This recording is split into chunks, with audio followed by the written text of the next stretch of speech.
What up, yo? So, came to talk to somebody about rejection. That good old word, rejection. Now, you know what? When you hear the word rejection, right, you think bad, you think negative. Of course, because that's the connotation that's been given to the word rejection, right? Or should I say the spirit of rejection, okay? But have you ever asked yourself why God allows you to be rejected by others? Especially when there's people around you. See, that's if you pay attention, that's the only time, most times, that the rejection occurs. Is when there's people around you. Okay? It's not to harm you. God uses that to expose the people around you, to expose who's with you and who's not with you, beloved. Try not to always look at things, and I know I'm speaking to somebody that's, multifaceted, right? You always put yourself in, and you always look at every perspective, right? Except when you're like things you don't understand, like rejection, okay? You're only looking at rejection in the negative connotation is because it feels so bad, right? It feels bad to be rejected, especially by those whom you haven't rejected, right? Those whom you've taken up when others have rejected them, right? But when it happens to you, okay, you can only see it one way most times, right? I know you've heard rejection is sometimes God's protection, and that's absolutely true. Absolutely.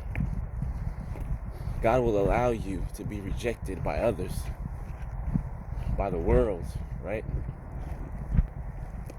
To expose the world to you, to expose the fake people around you that smile in your face, right? And are speaking all type of ill things behind your back, things that you would never have thought that could come out of their mouth, like, as much as you bless them, right?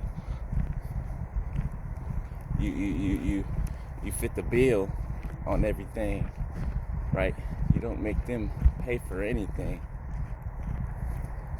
You let them live rent-free without any bills, and then they can turn around and call you broke, turn around and call you lazy, but they're causing the pain that is messing with your work life, right? They're going behind your back to your jobs trying to get you fired, right? This is why God allows you to be rejected. Hold on, let me turn the light on right quick. I'm walking down this dark alleyway. I ain't never scared. That's actually pretty cool. I can see there's no light down here by me, so I can see the stars and stuff up there. Alright, here we go. So, like I was saying, hold on, I don't like this light. There we go. God allows you to be rejected to protect you, okay? To show you who's for you and who's not. Okay, if you notice when you're facing hard times that other people have caused, right? They leave you. They're always away from you, right? There's always somewhere else that they have to be. You know what I'm saying? For all my time. There's always somewhere else and with someone else that they have to be while they leave you alone, right? While they leave you wondering what they're doing. You call them, they don't answer their phone. They say, oh, my phone was dead, I'm sorry. but their phone's never dead when they're around you. You know them for always having their phone in their hand. Okay? They spend 8 hours throughout the day with looking at and being in on their phone. Why? Attention seekers. People that are always, and it's crazy because they don't like themselves, they hate themselves, but they're always in doubt in themselves. They're always in the mirror looking at themselves. They're always posting pictures on their social media platforms to try to convince people that they're living this life and that they love themselves so much. But really, people that have eyes to see, that are mature, right? That are grown and mature, and grown doesn't mean mature. Let me make that distinction there, okay? But that are mature can really see that that's overcompensating. This person's overcompensating for something. Usually when people are overcompensating, right, they're trying to hide something. They're trying to hide a lot of things. Okay, you see a person's social media platform, and all they have is non-stop pictures of themselves. They're just so immersed in themselves, right? It's actually the opposite. It's a smoke screen, a defense mechanism, right? They want to make the world, they want to appear to the world, right? Because they care about what the world thinks, okay? They want to appear to the world as if they got it all together. And, you know, let's just be honest, they're the shit. Okay? Excuse my language, alright? But, hey, this is what they try to, the mask they try to put up. And people that are just like them, right? They fall for it. They go for it. And it's like a moth to a flame. Not the right type of flame, though. You know, there's different kind of lights, right? There's the moon, there's the sun. You know, there's a light bulb, a lampshade, a lamp. There's different kind of lights. They have that dark light, that, like a kind of purple light, right? It attracts things that are just like it, or even worse, right? People that are the same type of people, vain, right? Materialistic, all about a buck, all about the body, People that are online always got their shirt off, right? Always doing sexual things, right? They're overcompensating to how they really feel about themselves. Because a person that's secure is not going to, they're going to know their worth, right? A person that's secure knows their worth. They know that they are precious. They know that they are special, right? In their own unique ways.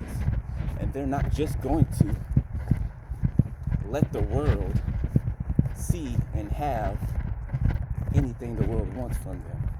You get me? People that are special, right? And everybody's special in their own right. But people that are special know that they're special. They have unique qualities that other people love about them. That's why you can go somewhere, like a chosen one, you can go somewhere and everybody, not everybody, I'm not saying this in an arrogant way. This is what they hate. That people are drawn to us, right? We don't even necessarily like the people who are drawn to us. If it was up to us, we stay to ourselves and mind our business, which we do. But people are drawn to us because they see our value. It's the same reason that the narcissist was drawn to us. They saw our value, right? But they wanted to destroy it. They saw it and wanted to destroy it, right? Because they don't have any value in themselves. They hate themselves every day they wake up in the morning, right? They hate themselves every night they go to sleep. If they sleep, because there's no rest for the wicked. But those demons let them. And it's all bad. All through the day, they're thinking about how they hate themselves. And how they can lie, cheat, and steal. To overcompensate, right? And then play the victim and make it look like something that it's not. Right? And the only people that fall for it are people that are just like them. Those are the only people that they can rally up in groups and troops and, get them to point fingers and say this and that. But not knowing they're exposing themselves. Right? Birds of a feather flock together. Okay? They're exposing themselves. They're exposing who they are. Right? A person that's always yap. The guy's got something to, the loudest person is usually the weakest one. The one that always got something to say about the next person is the weakest one. That's why they rally up a group, because they can't do anything by themselves, right? They can't even be by themselves. That's why they hop from bed to bed to bed. Because they know that they're a piece of shit. I'm sorry. They know this, right? And they don't want to be alone to sit in those thoughts and those knowings about themselves. Because they remind themselves of that, and those demons that are leading them, telling them what to do throughout their life, they remind them of that. Okay? So just know that God protects you. It's His protection. Alright? Alright, love y'all. Talk to y'all later. Peace.